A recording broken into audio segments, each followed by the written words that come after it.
let's use the native browser's history to navigate to a contest. I'll be using the HTML5 history API here. This is decently supported on most modern browsers, but if you do need to support older browsers, you can use a library that does a fallback to older browsers' syntax when it doesn't detect the history API. I am also going to do a very simple routing without a library. I'm going to do this so that you get to understand the mechanics behind the routing and how it relates to server-side routing and server rendering in general. And the other reason, we only have one route in our application. We actually have two. We're going to go to a contest and we can go back to a list of contests. So it's going to be simple enough for us to just use the history API directly. If you have complicated routing, the React Router library is really good and it gives you a declarative way of defining your routes. But we're going to just use the history API. However, I'm going to put the history API in a function here. Let's call this function push state. And this function will receive the same parameters that the official push state receives. So I'll go with object and I'll go with the URL. And this push state is going to be an alias to window.history.pushState, the object, and an empty title, and the URL. This way, if I decided later on to support older browsers, all I need to modify is this function.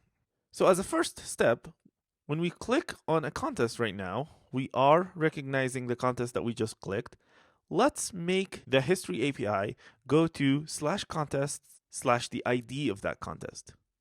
So we'll declare a function here. Let's call this function fetch contest. This function will eventually fetch the contest information from the server when we click on it. But for now, it only receives the contest ID. This is a function, and it will use push state to push a history record. First argument is the object about that record, and the second argument is the URL. So the URL is going to be /contest/ the contest ID that we are receiving. And let's put on the state object, let's put the current contest ID, make that the contest ID that we're receiving. And now we want to use this fetch contest when we click on every contest, but we define this here on the main app component because it will eventually modify the state.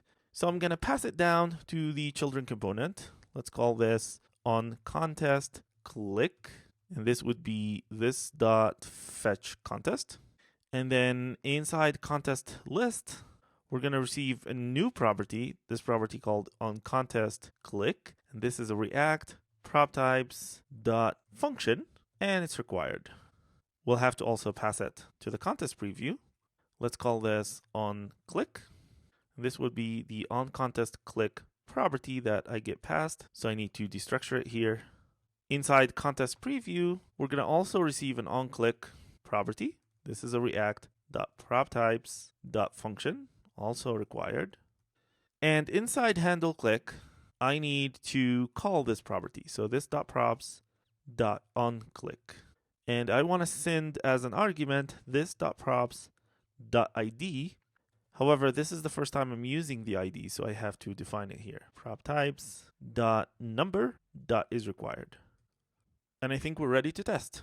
Refresh. When I click on this one, the URL changed to contest/2. Let's try clicking on this one, contest/4. And I can actually go back in history and go forward in history, and the URL is working. However, I'm not changing the content yet, I'm just changing the URL. So in the next movie, we'll change the content when we click on a contest.